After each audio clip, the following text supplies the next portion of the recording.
Ek wil vanoggend so 'n stukkie wysheid met jou deel uit Spreuke 3 vers 13 en 14 en dit sê gelukkig is die mens wat wysheid gevind het en die mens wat verstand verkry, want die verkryging daarvan is beter as die van silwer en die verkryging daarvan beter as die van goud.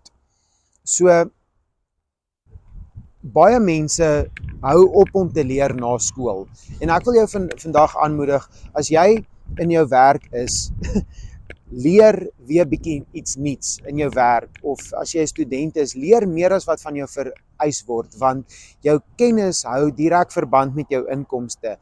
Daar's 'n spreekwoord wat ek van hou is, the more you learn, the more you earn. En hierso sê die woord dit self, dat om wysheid en kennis te bekom is meer waardevol as goud en silwer.